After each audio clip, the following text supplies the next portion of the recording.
यह कहानी है सावित्री की, जो भारत के एक छोटे से गांव में पैदा हुई थी। उसके पिता एक किसान थे और माँ घर संभालती थीं।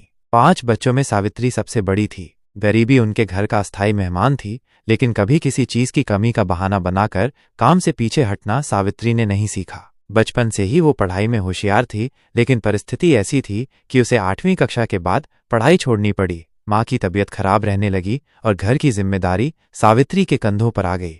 वैवाहिक जीवन और बढ़ती जिम्मेदारियां।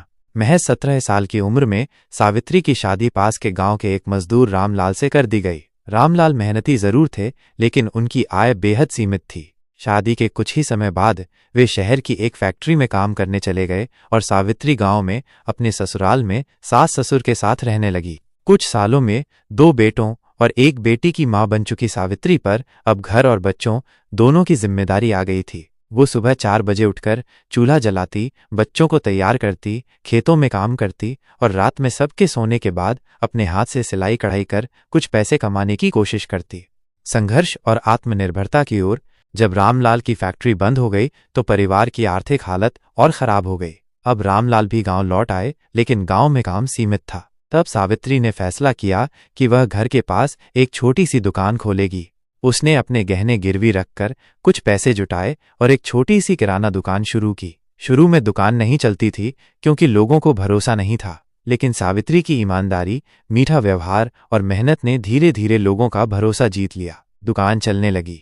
सावित्री अपने बच्चों को सिर्फ खाना और कपड़े नहीं देती थी, वो उन्हें अच्छे संस्कार और शिक्षा देना चाहती थी। उसके बेटे सरकारी स्कूल में पढ़ते थे और वो हर शाम खुद बैठकर उन्हें पढ़ाती, भले ही खुद उसकी औपचारिक शिक्षा अधूरी रह गई थी। बेटी सपना को भी वो लड़कों से कम नहीं समझती थी। जब गांव वालों ने टोका कि लड़की को ज्यादा पढ़ाने का क्या फायदा, तो उसने साफ शब्दों में कहा, अगर मेरी बेटी पढ़ेगी तभी वो अपने पंख फैला पाएगी। किराना दुकान से कमाई थोड़ी बेहतर होने लगी, लेकिन वो काफी नहीं थी। सावित्री ने अपने हुनर को पहचानते हुए सिलाई का काम भी शुरू किया। गांव की औरतों के कपड़े सिलना, पुराने कपड़ों से नई चीजें बनाना उसका रोज का काम हो गया। धीरे धीरे वह गांव की सिलाई वाली बाई के नाम से पहचानी जाने लगी। इस बीच उसके बड़े बेटे ने 10वीं की परीक्षा अच्छे अंकों से पास की और शहर में पढ़ाई करने की इच्छा जताई। सावित्री ने फिर से अपने गहने बेच दिए और उसे शहर भेजा। परिश्रम का फल और गांव की प्रेरणा, सालों की मेहनत रंग लाई। बड़ा बेटा एक इंजीनियर बन गया और छोटी नौकरी में लग गया। सपना ने BA तक पढ़ाई की और पास के स्कूल में शिक्षिका बन गई। छोटे बेटे ने भी ITI से तकनीकी शिक्षा प्राप्त की। सावित्री के लिए यह सब किसी सपने से कम नहीं था। जो कभी अपने लिए एक चप्पल भी ठीक से नहीं खरीद पाई थी, आज उसके बच्चे शहरों में नौकरी कर रहे थे।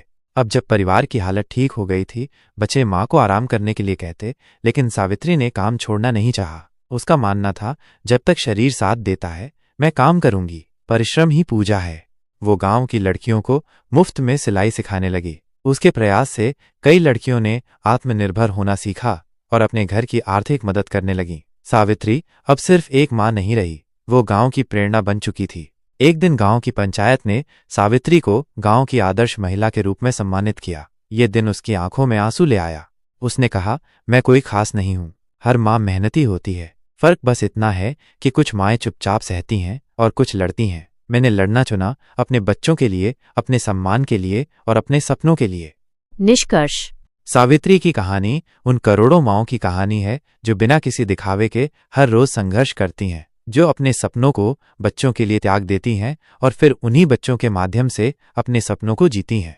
एक मेहनती माँ की यही पहचान होती है, वो खुद भले ही टूट जाए, लेकिन अपने परिवार को टूटने नहीं देती। सावित्री जैसी माएँ हमारे समाज की असली हीरो होती हैं, जिनके बिना कोई भी सफलता अधूरी है।